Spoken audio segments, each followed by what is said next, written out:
friends and members of Intach, children from our heritage clubs who joined us today, and a very, very special welcome to Dr. Nanditha Krishna.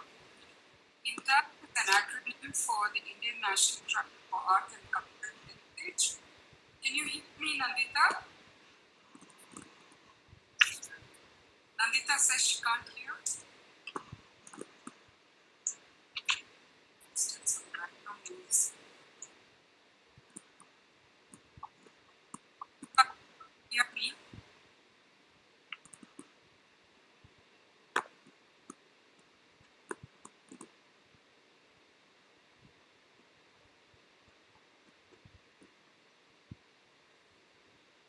Go ahead, Sujata. Yeah.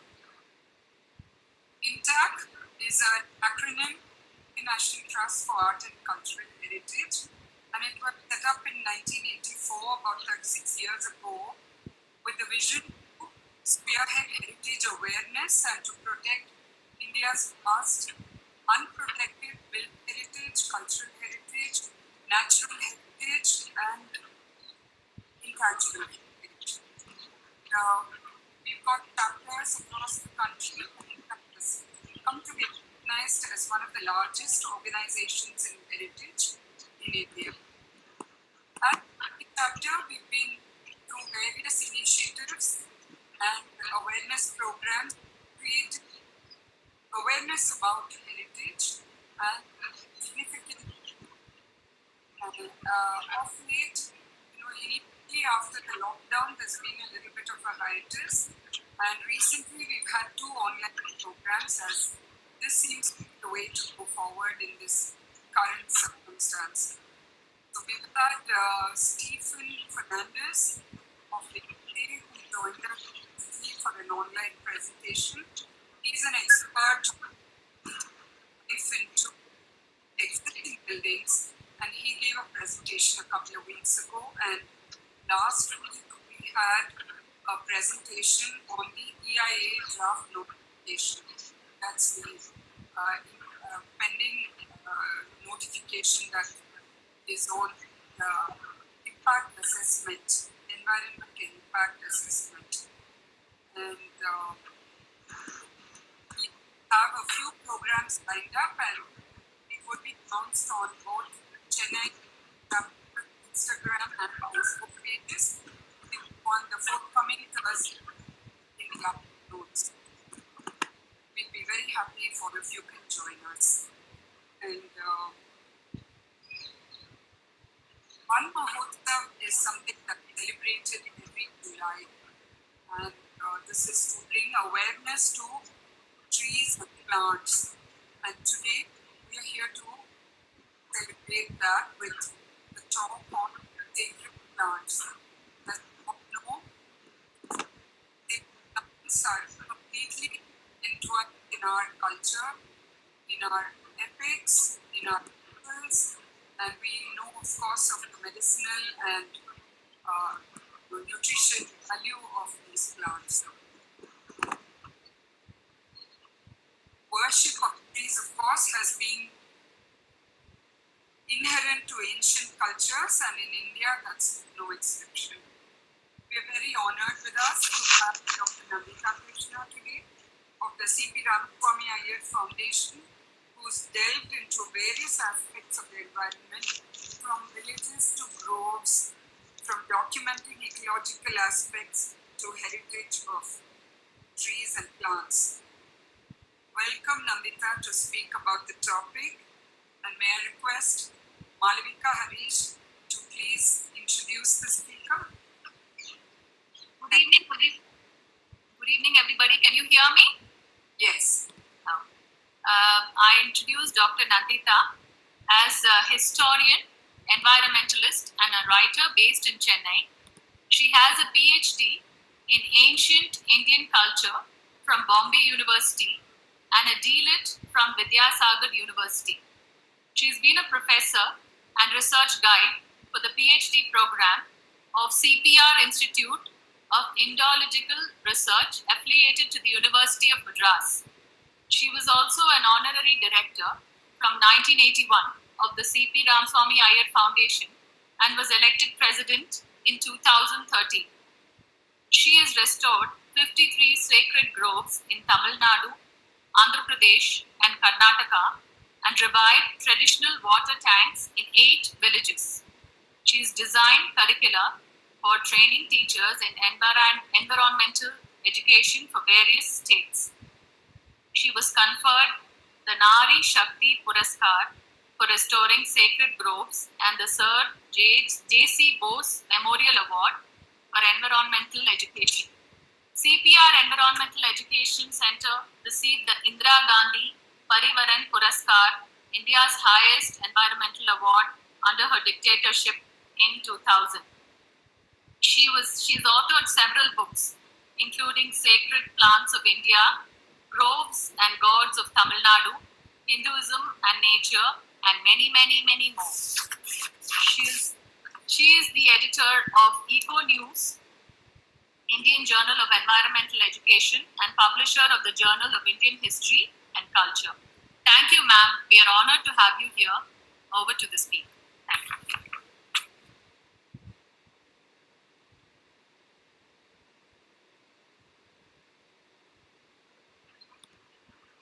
Good evening. Thank you very much for that introduction. I'd like to start by thanking Intach and especially Sujata Shankar for inviting me to speak today on a subject which is very close to my heart, sacred plants of India, because every morning my puja is going around an Arasamaram, a pipal tree, under which there is a Ganesha. And you will see that that is the most ancient form of religion in India. How did India preserve its natural heritage for so many years? It's because we gave sanctity to everything. It was not only trees and plants that were sacred, forests, sacred groves, sacred gardens, waters, rivers were sacred. The Ganga, the Yamuna, the Kaveri, Narmada, they were all regarded as sacred. Animals, we have sacred animals, not just the cow, from the kite flying in the sky, Garuda, the eagle, to so many animals on the ground. They're all sacred because they're either the vahanas of the gods or the gods came down, they were avatars, incarnations in animal form. And then, of course, we have the sacred mountains and the sacred countryside. There are entire cities and towns which are sacred. So, the sacred is part of Indian culture, and that is what I'm going to talk to you about, a very small part. But this small part is probably the most important, because without trees, we don't have forests. Without forests, we don't have habitats. Without habitats, where will you, I, or the animals live? How do I do it? One minute. Windows. And then, sorry, I'm trying to share. Wait. Yeah. No. What do I do? Present now. Window. Okay.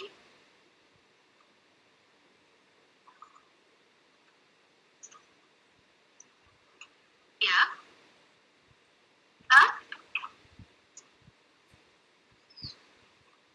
How do I share that? Sorry. Share. No. Choose what you'd like to share. Yeah. I think what's happened. No idea. Sujata, can you present now?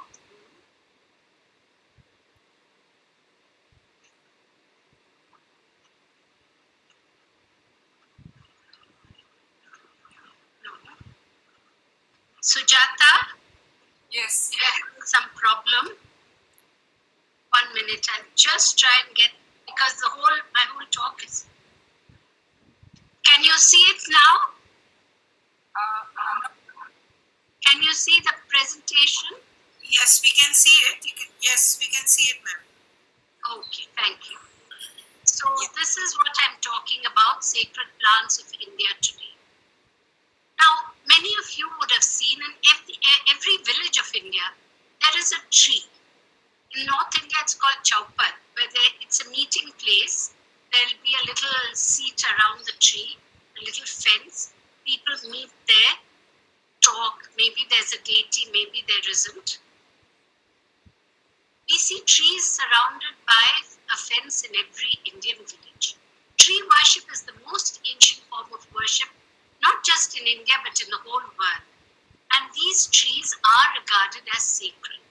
This tradition is as old as the Indus Saraswati civilization. On the left side, this is a seal from the Indus civilization. I've had it drawn out a little more clearly on the right side.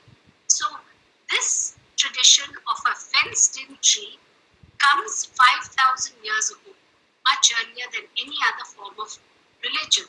And right through Indian art, Indian history, we see these fenced-in trees, which are all sacred trees. This is in the Bharhut Stupa of the Shunga period. And not only is it just sacred in a sculpture, that's about all you can show, but people worship. Now, tying a string around the tree is very common. Tying cradles in worship as a prayer to have a child is common. Some people tie a cloth, scarves, all kinds of things. Some people even tie coins. So worshipping the sacred tree is a part of Indian culture, and it's as old as Indian culture is. Now, I spoke to you about the Indus Valley where you see these fenced-in trees, but in the Vedas and Upanishads, you have beautiful poetry about sacred plants. And what is interesting is that all these plants are found in the North Indian plains. Now, there are historians who say that the Rig Veda was written in Afghanistan, XYZ. It's not possible because for my book, Sacred Plants of India, we noted every tree mentioned in the Rig Veda. And every tree is found in North India, in all the trees in the Vedas. You don't even have trees from Kashmir because they're all temperate subtropical trees. And in those trees, the Ashwata or pipal and the Shami or Kechri are the most important because the two are used together to make fire. The universe itself in the Upanishads is likened to an enormous tree with its roots above and the branches below. The branches are the earth and all that is within, and the roots are, of course, the Supreme Being himself. The best book to read about our sacred plants is the Valmiki Ramayana. All through from the time Rama leaves Ayodhya to the time he reaches Lanka, we see elaborate descriptions of a variety of trees. He talks about the sacred banyan tree. Sita sees it and asks him. He sees this at Chitrakuta. And then she worships the banyan tree. Then they go to Dandakaranya, the forest, which covered most of India in those days. And he shows all the various sacred trees there. Panchavati, even today, has the Pancha, 5 Vata. Vata means banyan, the famous 5 trees. Kishkinda in Lanka. If you go to Lanka, Sri Lanka today, you will still see Sita's Ashoka Vana, which is looked after as a sacred forest. And all the plants that are mentioned in all Sanskrit texts are still in the same places. They can still be seen. The Ramayana is the best text to tell us about sacred trees and describes various types of sacred trees. The Rathya Vriksha, or the roadside tree.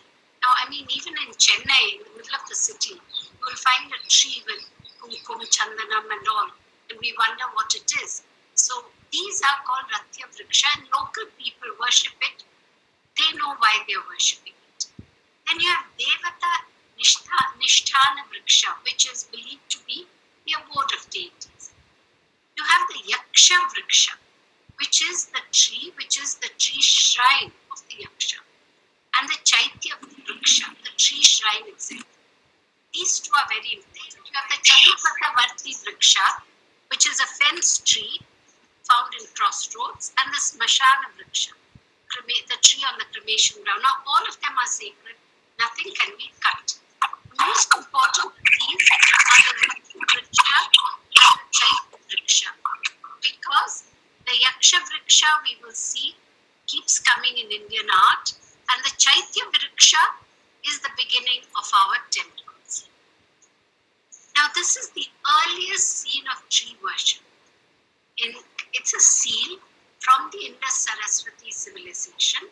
Now, everybody keeps trying to read the script and they don't succeed, and so they think they don't know anything about the civilization. But you know, a picture speaks 1,000 words. And what does this picture tell us? There is a man who's standing inside a highly stylized pipal tree. It's pipal because we can see, when you see it from close up, you can see the leaves resembling the pipal. Now, who could this be? It's obviously a spirit within a tree, because nobody can stand inside a tree. And this is what the yaksha, who is described in later literature, is the spirit within the tree. On one side, to the left of the tree, you find a man who's bent and he's worshipping the tree. Behind him is a ram. I don't know if he's planning to sacrifice it to the tree. So this is the earliest scene of tree worship. In fact, this is the earliest scene of worship itself that we have in Indian art, in Indian culture. Now, beneath there are 7 male figures. Now, how do I know they're male? Because you can see the difference between female and male in Harappan sculpture. And the male have these long pigtails with both their arms completely filled with bangles. So, who are they? Maybe they are the Saptarishi. But that is guesswork. But what we see on top is definitely the worship of the sacred tree. Now, I mentioned to you that the yaksha is the one who lived within the tree. Now, in Bharhut, in the Shunga period, there are, of course, beautiful sculptures, but if I had taken a photograph, you can't see it very clearly, so I had to draw now. They have lots of sculptures of the tree, the sacred tree, and the yaksha. So, who is the yaksha? He is the spirit of the tree, the protector, and he provides food and shelter. Here, these 2 hands coming out are the yaksha's 2 hands giving food and water. And in the next one, this is a traveler going by, and the yaksha is feeding him. So the yaksha is the protector of human beings. He lives within the tree and he protects us by giving food and shelter, which is what every tree does. Just to go back to the Indus Valley and to show you how popular the pipal tree was, here are 2 unicorn heads flanking pipal leaves. But even more important is this molded seal. These are mass produced, they're molds, and there are so many identical seals. There's a male figure with 3 pipal leaves on his head, surrounded again by a highly stylized arch of pipal leaves. Now, could it be a god? It's very likely, because why would somebody produce so many molded figures? It's like our going to Mylapore or some store and buying little images of our favorite deity, which we keep in our handbag or in the puja, or gift it to people when they come to your house. So it looks as if this figure, whoever this was a very popular deity who was produced in bulk and gifted out. That is why I say the Harappan civilization tells us so much. We really don't need to read the script to be carried. Now here's another figure again with the pipal. Could this be Shiva as Dakshinamurti? Why do I say that? Again, it's male because it has those 2 long arms covered with bangles. Above, this figure sits on a yogic in a yogic posture on a stool. He has horns on his head, and above that, he wears a twig with 3 pipal leaves. Now, the earlier figure also had 3 pipal leaves. This one also has 3 pipal leaves. So, there's obviously something very important with this. And why do I call it Dakshinamurti? Because right through Indian art, we have Shiva as the great teacher sitting beneath a tree. He is called Dakshinamurti. The Buddha attained wisdom when he sat beneath the pipal tree. In Sanchi, there are no images of the Buddha. He is worshipped as the tree itself. And again, here you have the Nagas, Nagaraja and his Nagas worshipping the Buddha as the sacred pipal tree. Elephants are worshipping the sacred tree. Now, to come back to it, the sacred pipal is the Ashwata in Sanskrit and Arasamaram in Tamil. Why is it so important? Because it provides oxygen 24 hours a day.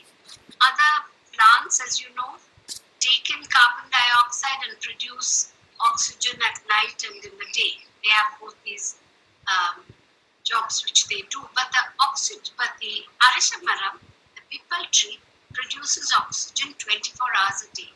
That is why people do their meditation beneath the pipal tree. Children are told to study beneath the pipal tree.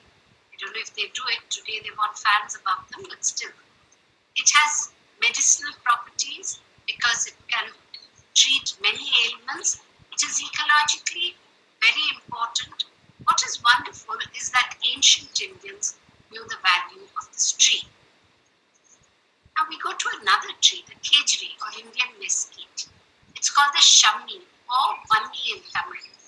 And in the Vedas, Shammi and Ashwata were used. That is the Kejri and the pipal, the twigs, the branches were used to create the sacred fire. I'm talking about a time when there was no matchbox or kerosene which you can light up. So you had to rub 2 sticks to create fire.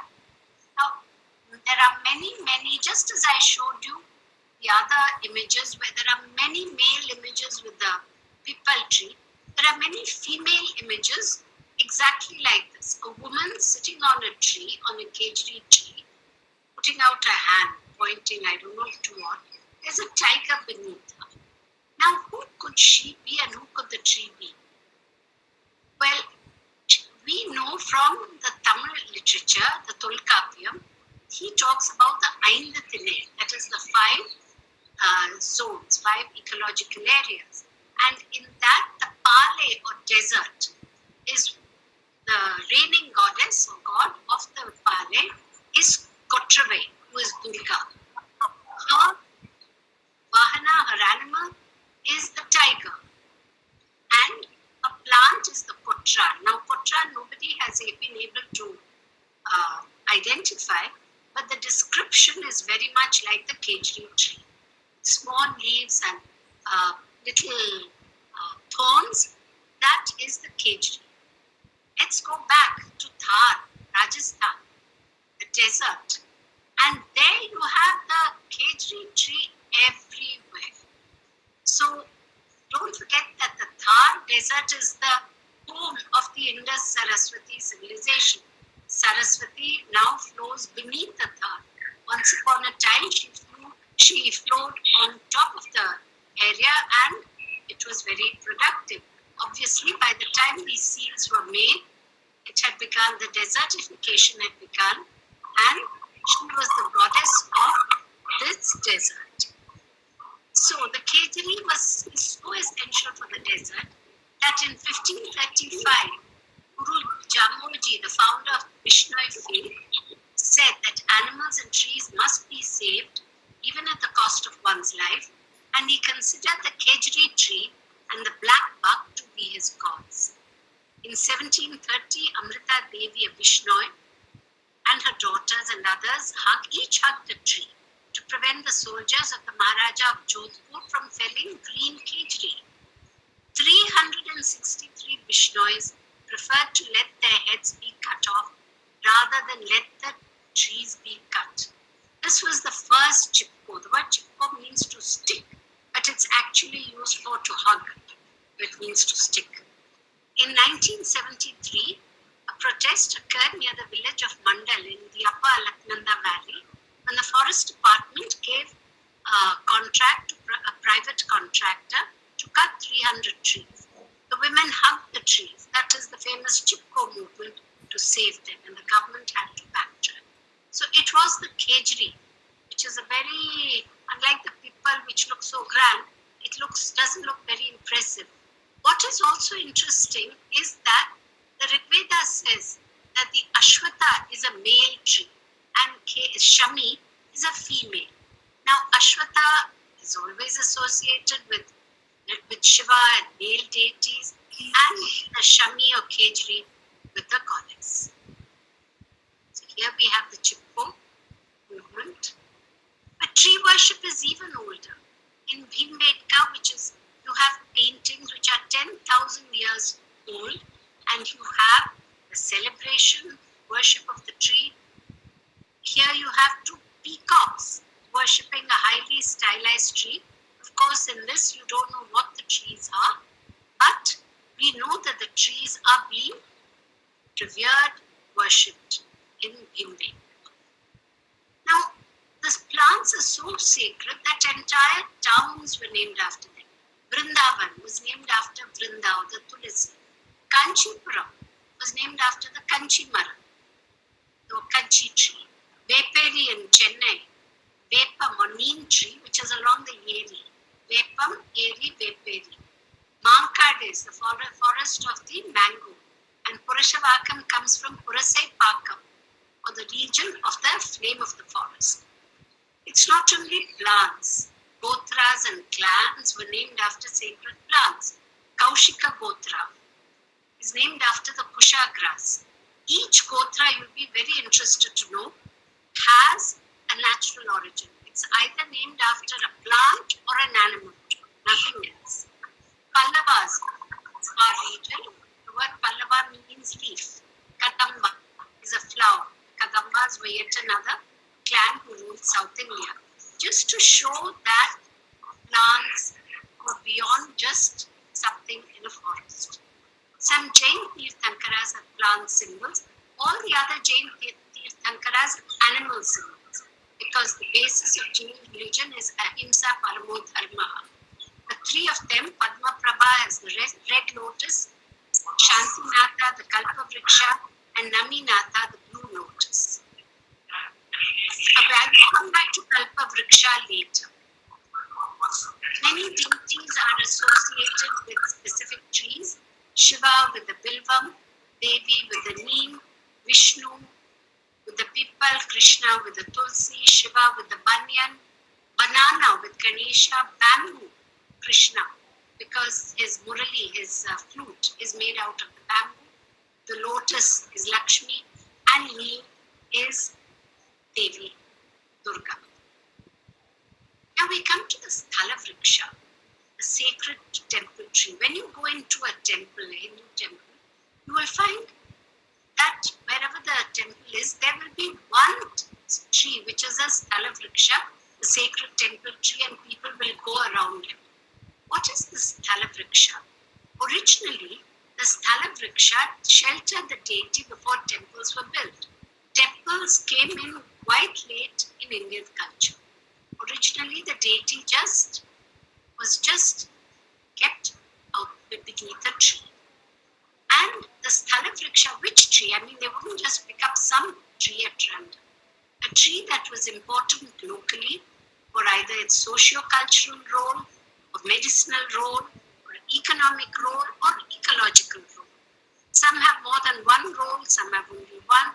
And we will see how, although Shiva's tree, sacred tree, is the Bilva, Shiva is associated with other trees, and so on. Now, this is the most ancient Hindu sculpture in India. It is in the round. It is a lingam that once stood beneath a tree. And we know that because when it was excavated, we found the holes, we found that there was a tree beneath. It originally sheltered the deity, Shiva, coming out of the linga, standing on yaksha, Meena yaksha. Please, ladies and gentlemen, if you can, if you live near Chennai or near Tirupati, go and see Kudimalam. Nobody knows about it, but it's the most amazing piece of sculpture. Of course, now there is a temple around it. Since I was at the archaeological site, I was able to get the original figure without all the dressing up that you see today. So this is an example of a deity who was once sheltered beneath the tree, and then after that, each dynasty which came built a temple over it. The banyan, I said, trees are made sacred for their socio-cultural role. The banyan, of course, it's such a shade-giving tree, and even its name comes from the socio-cultural reason. An Englishman was going by with his translator or assistant, whoever it was, and he saw a group of men beneath a banyan tree. And he said, "What are they doing? Who's that?" So that man, thinking he was saying, "Who are those people?" he said, "Banya." That it was a conference of Banyas. This man thought he was talking about the tree. So Banya became Banyan, and that's how we have the banyan tree. But it has a very important socio-cultural role. Wherever it is found, it is also a medicinal tree. Now we put mango toranas. Mango leaf is everywhere in our homes. Outside the house, outside the puja room, inside the sacred kalasham and so on. You'll be surprised to know that it is such an important medicinal plant. It has antifungal and antimicrobial properties, which is why it's kept outside the house. Not to decorate the house, but to prevent bacteria, any microbacteria coming into the house. The Buddha is in Sanctity. The Buddha is identified with many trees, although he got bound up beneath a pipal tree. He is shown as many trees, and in one sculpture, Buddha is a mango tree, and at the base there is a mango tree, and then there's a long ladder, and at the top there is a mango tree. So Buddha is a mango tree. Heaven. So here it is the Buddha ascending a ladder to go to heaven. We have vrikshakas, or women of the trees. They are all called shalabanjikas, but they are not. It was believed that if a young girl touched a tree, it would come to fruition. The fruits would come.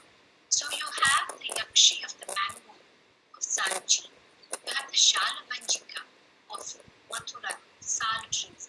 You have a variety of trees in Sanchi and Bharhut and Mathura who are all associated with women and trees. And interestingly, this goes right through Indian art. Next time you go to a temple, we tend to ignore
sailed to Southeast Asia. It was an economically important tree.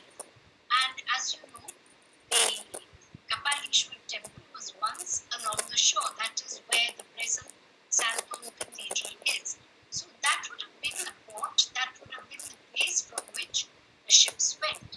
So naturally, when the ship was made out of the Pune or the Alexandrian laurel, that became the sacred tree of the Kapalishwar temple.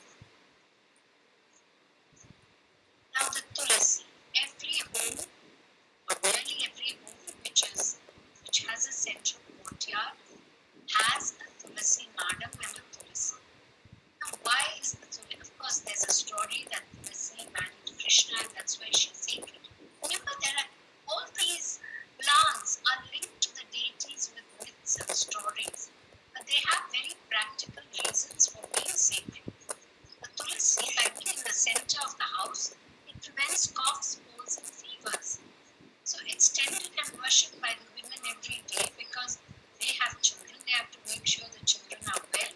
So that is why the tulsi is worshipped and kept in the center of the house, so that its fragrance can be all around.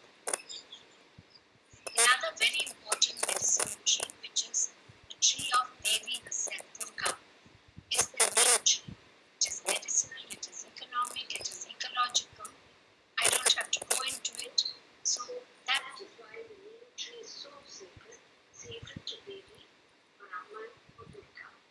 Yet, again in the temple of Shiva, the Stalavriksha of the Vaideshwaran temple in Kumbakonam is the neem. And why? Vaidya Ishwaran, the god of the doctors. It is a temple where people go to pray to get rid of illnesses and so on. So that is the neem tree, the Vaideshwaran temple. And of course, we have the coconut. It is cultural, medicinal, economic, every form. Tree of life. Now, Kalpavriksha comes again and again in Indian art. Any tree can be a tree of life, can be a tree of plenty, which grants wishes. This is from Sanchi. Now, all trees inside sacred groves are sacred. If cut or if even a branch is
and socio-economic institutions. Cultural connections are explained through myths and religious practices that celebrate nature. The concept of the sacred in nature has protected much of India's biological diversity in a fast-changing world. Ancient people knew the value of trees. They gave the tree sanctity to ensure that it was protected. Because you know what we are. We Indians, unless we are told that something is sacred, don't touch it, we will touch it. So they said the tree is sacred, you must not cut it. And that is how so many important trees were preserved. They were all preserved till British period when British absolutely rejected our beliefs as rubbish. For example, there were Pune forests near Mylapore. British cut them all down for the growth of Madras city. So if you need more information, this is the book I've written along with Mr. Amritalingam, who is a botanist. But easier than that, please go to this website, C.P.Ramasamy. ENVIS is the Environmental Information System of the Government of India, where we have this conservation of ecological heritage and sacred sites of India. So you can see more about sacred plants, sacred forests, sacred animals, everything in nature that is sacred. How do I get out of this? Stop sharing.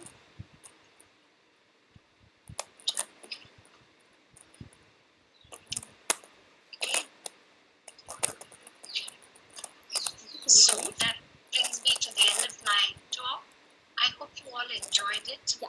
And if there are any questions, So all I you have would to be do very now is, are happy you to take. out of the talk itself, Andy? Are you out of the Zoom link? I mean the Google meeting? Thank you, Mrs. Nanditha. Okay. It's a very enlightening talk. There is a question. Oh, okay. So could you try logging back into the meeting? He says, Then what I can do is I can let you back in. And now that the presentation is over, I don't think it should be a problem anymore. The presentation is over.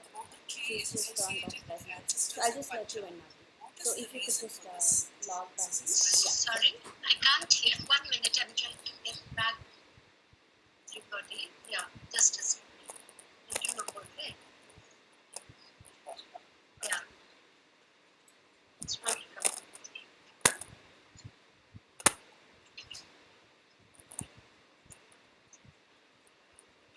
Okay. Thank you.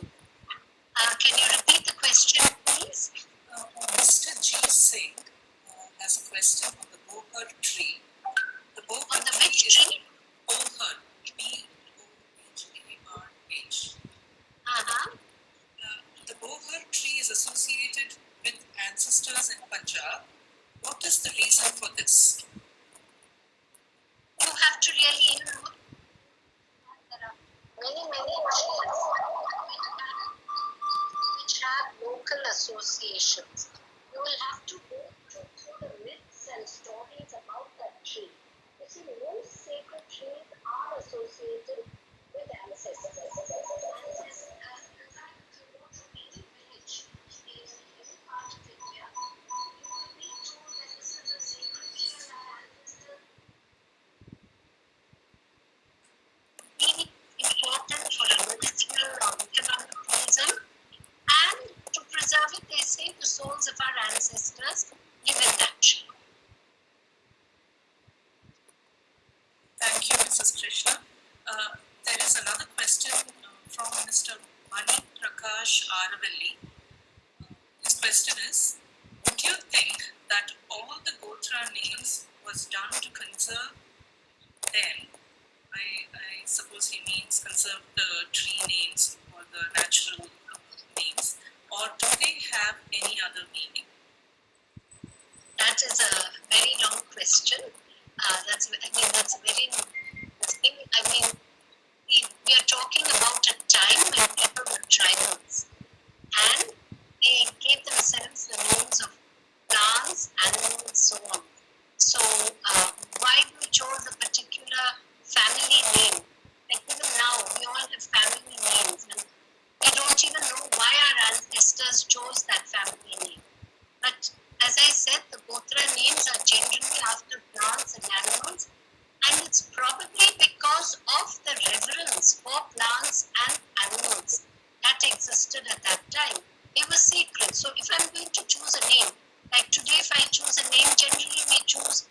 sacred name. We call ourselves Shiva, Vishnu, Lakshmi, Saraswati, and so on. So in those days, those would have been the sacred names, the plants, the animals which were sacred, and they chose it as their family name. So that is how that would have been chosen. Nowadays, we name ourselves after deities. So that's the big difference. Thank you, ma'am. There's a question from Mrs. Paul from Urapakam. What is the myth behind tulsi plant? Okay, Tulsi was supposed to have been a great devotee of Krishna, and then she wanted to marry him, but then of course he was married to Rukmini, and then it said that she committed suicide and became a plant. And Krishna said, wherever there is a Tulsi, I will be there.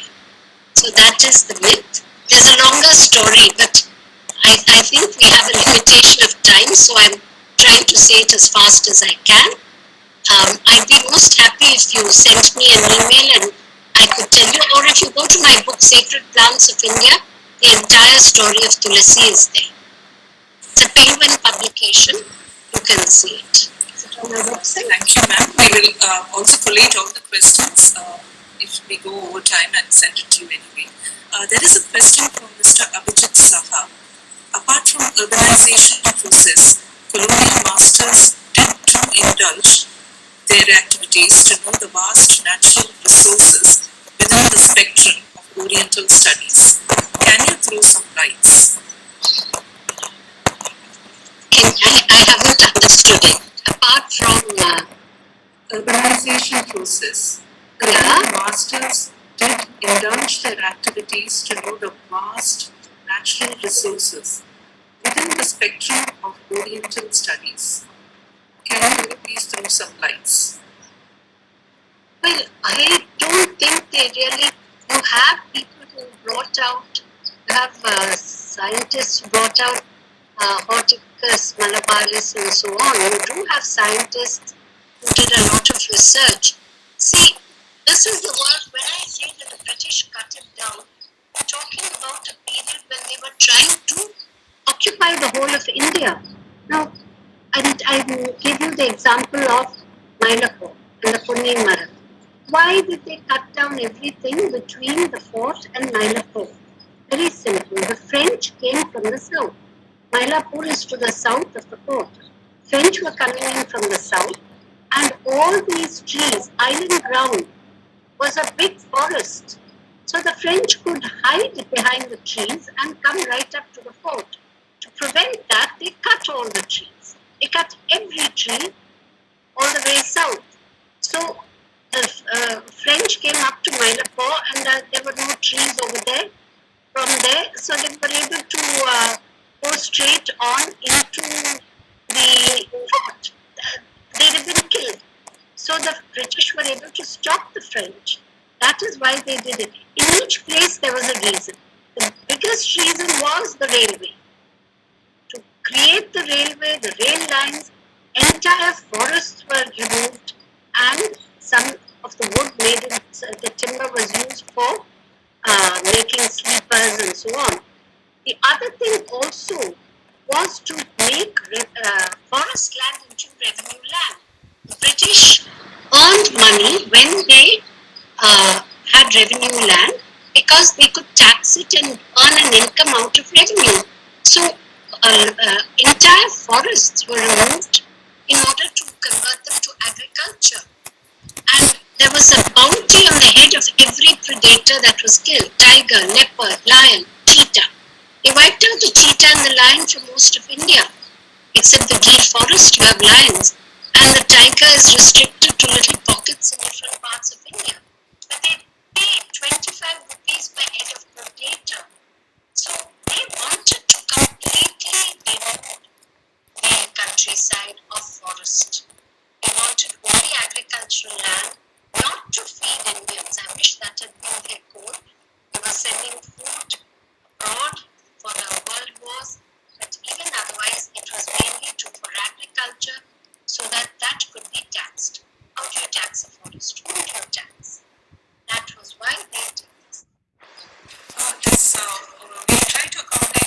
questions, but there's one question from Sudeepa Ray Bandyopadhyaya. Sudeepa wants to know about the antiquity of the Chaitya Vriksha in literature as well as in Indian art. Hello, Shrudipa. Nice to see that you're here. I can't see you. Nice to know that you're here. Shrudipa is a very great scholar herself. The earliest reference in literature is in the Buddhist Jatakas and in Buddhist literature. Before Buddhist literature, you don't have the Chaitya Vriksha as such, although you have the Yaksha. From the Rig Veda onwards, the Yaksha is mentioned. But the Chaitya Vriksha comes primarily in Buddhist literature. That is why you find a lot of it in Argot Sanji and so on. There's another question from Salma, SF. Sacred trees are most probably the local trees in our city. Why do they not use them as roadside trees or street trees? Gosh, the government does not want sacred trees on the roadside because if they are given that sanctity, people will come and start going around them, circumambulating them. So I suppose things like that prevent them. Yes, I mean, it makes sense that the government should plant only local trees, local plants. But they don't. They want fancy plants, which is what they plant all around our city. I mean, we ourselves are to blame because in our gardens we bring in exotic trees. We don't use local trees. Forget sacred trees. At least local, indigenous trees can be planted. But no, we'd like something that came from abroad or came from North India. I see, for example, a rose garden in Chennai. There's nothing that is more ridiculous in our heat. We're going to one of the questions from our YouTube viewers. Mr. Shravan wants to know what is the speciality of the darba grass. Okay, it's a very sacred grass that is used in all many rituals. One reason for its sanctity is because it is the favorite grass of the cow, which is also a sacred animal. That is why the darbe, it's called darbe kutte, you say I gave the darba. So that is why the darba is also very sacred. I've tried everything. Okay, ma'am. There's regarding the sacred groves, it's also a question for Intach. And the Does side and the Intach speaker offer special protection, or are there any measures by the government to right? provide special On the protection? left speaker link, there's a whole buzz. Can I sound answer coming all that the time. instead of Intach? Because we've done a whole survey on the management of sacred groves. Sacred groves are genuinely looked after by the local community. They're on common land, so Intach or XOY cannot. From CPR Environmental Education Center, we have restored 53 sacred groves in Tamil Nadu, Karnataka and Andhra. But the protection, I mean, even when we do it, we get into an agreement with the local people that after 2-3 years, they will take over and protect it. And that is something that they do. Some groves, of course, belong to the bigger temples. And that comes under HRNC. That is Hindu Religious and Charitable Endowments Board. And legally, those are the ones that get the least protection because, like everything from the government, they do. So, Intach could take up this protection of sacred groves and also restoration. But it costs a lot to restore a grove because it's not just buying a plant and putting it. You have to maintain it, you have to manure it, you have to do everything for it. Thank you, ma'am. There's another question. There have been other questions similar to this. Kuntal Chaudhary has asked this question. Have some of these ideas, such as the Kalpa Vrikshas, diffused to Southeast Asia? Oh yes. If you go to Bali, if you go to Jakarta, you find a lot of the Kalpa Vrikshas not only in art, but even around the cities. And in Bali, of course, because of the Hindu connection, they know what it is.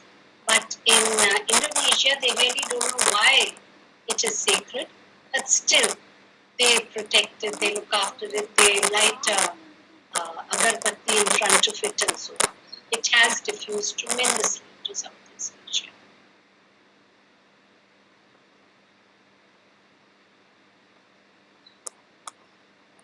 Yes?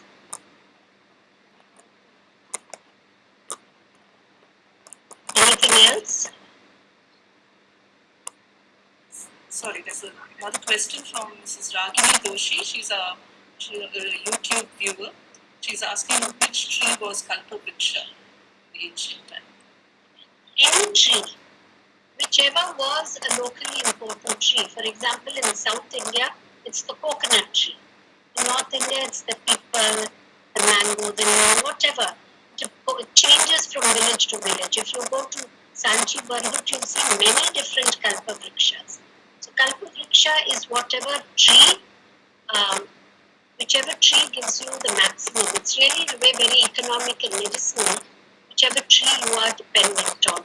Mango trees are very popular Kalpavrikshas because the mango is a very tasty fruit and also is a very good economic plant. Coconut tree is a very popular Kalpavriksha in the south and so on. So we have one more question, and there is a there's a question by Mr. Sumita Roy. Ms. Sumita Roy, how is the coconut associated with sacred rites?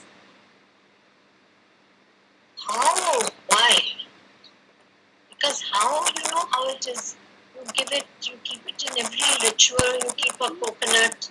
Somebody, if it's a festival, women give each other coconuts. So that is how. But if you say why, it is because the coconut tree is such an important tree. You know, from making road to everything. I mean, the plant, the leaves are used to put thatched roofs on the house and so on. It's such a useful tree in the south, like the palm tree. Palm tree is also extremely useful. So the reason why it was a Kalpavriksha is because of the great utility of this plant, coconut. Thank you, ma'am. I think we've at the end of our time here. I'll hand over the mic to Nanditha. Thank you. Thank you. This is Nisha Roy. Thank you, Dr. Krishna. Thank you.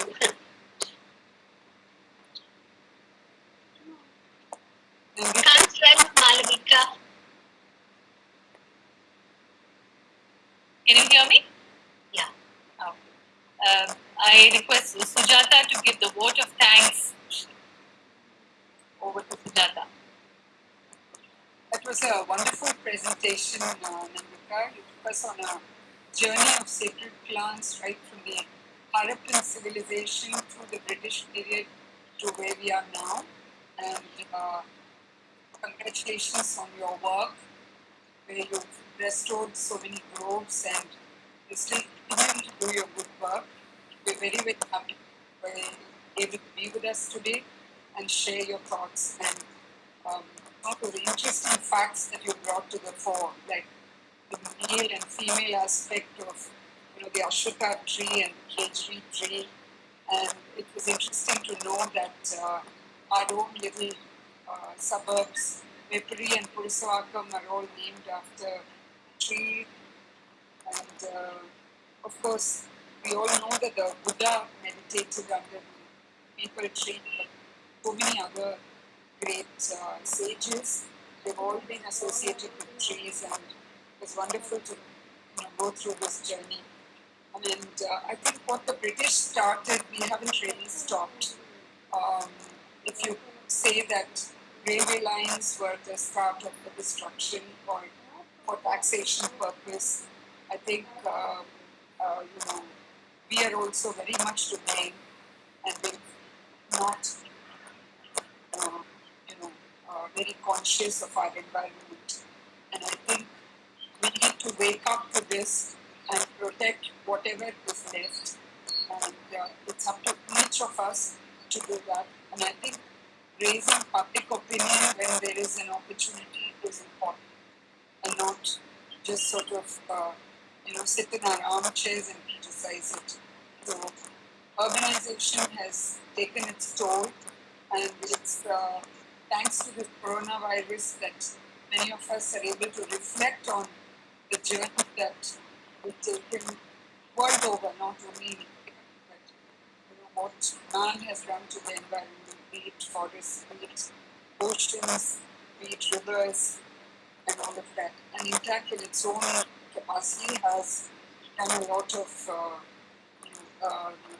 resurgence of lakes, and recently they've restored the Asi Ghat, one of the ghats of the Ganges, and so on. Those who are interested can look up the Natural Heritage Division on the website of Intach. It's www.intach.org. But only to see the work that are being done, and we hope that all the children on this presentation, whoever's watching or will watch later, will make a page presentation and send it to us at Intach, at Intach Chennai chapter. The email ID is on the website, you can look it up, and send us whatever you grasped out of this, and maybe Nanditha may be interested in seeing children's work. Yes, I would be. Yes. So, and to commemorate one Mahotsav, this is our little gesture, and thank you, Nanditha, for all your wonderful insights. Thanks so much.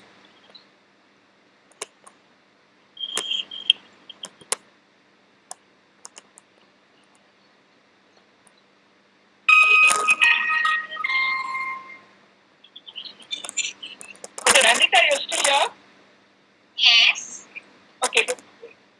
You were talking about re-enlivening a sacred grove or something. Is there one accessible from Madras? And you said it's very expensive. What kind of expense are you talking about? Expensive, is that sushi? No, I don't. Yeah. Okay.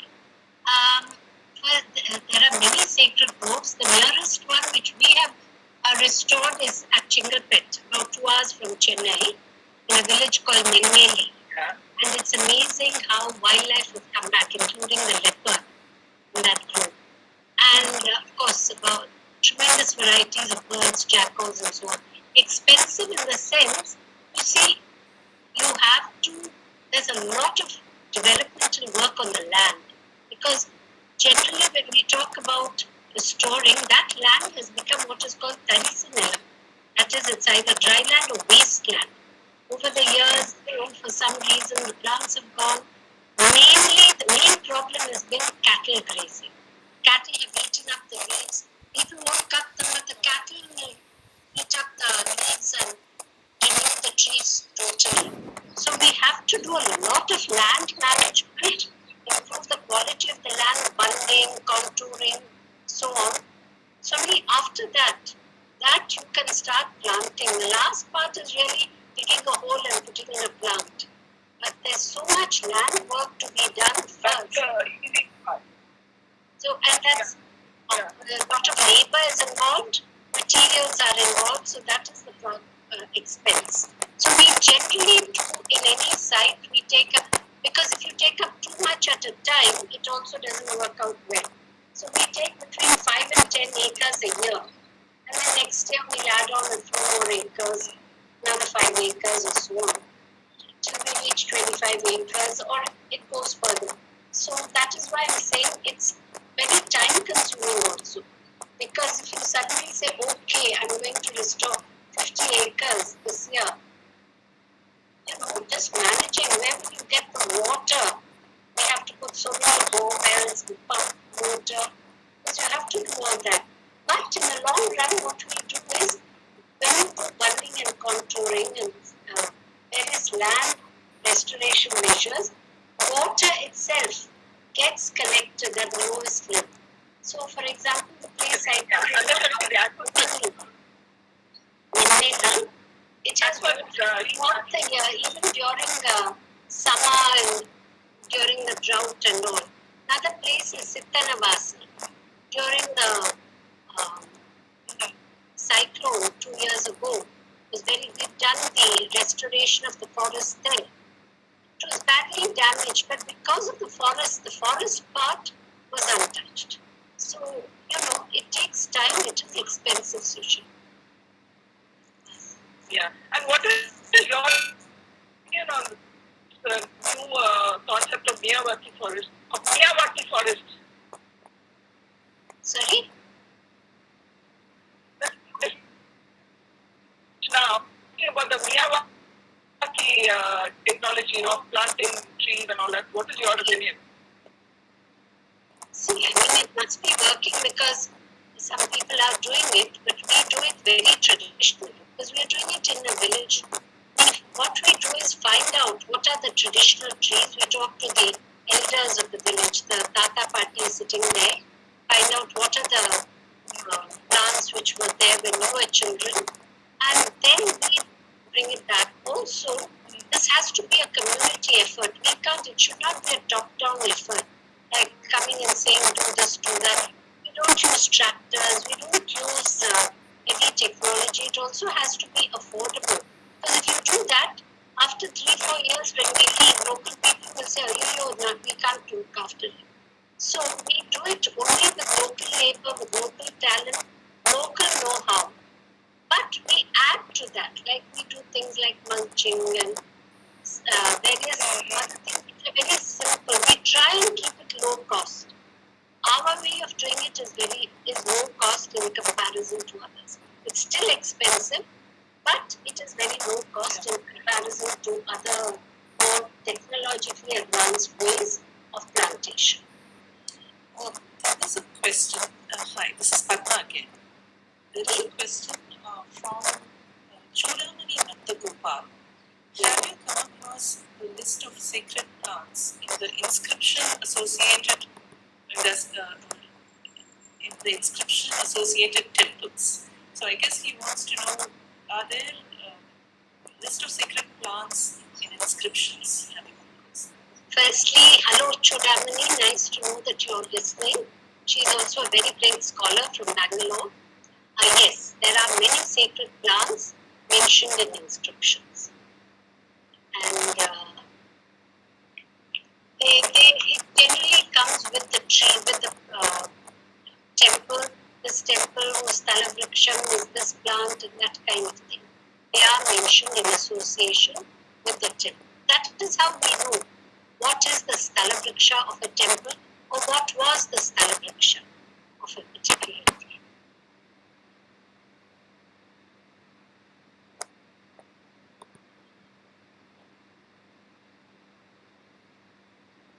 Okay, is that it? Thank you very much. Yes. Please send me questions, I'll be happy to answer them.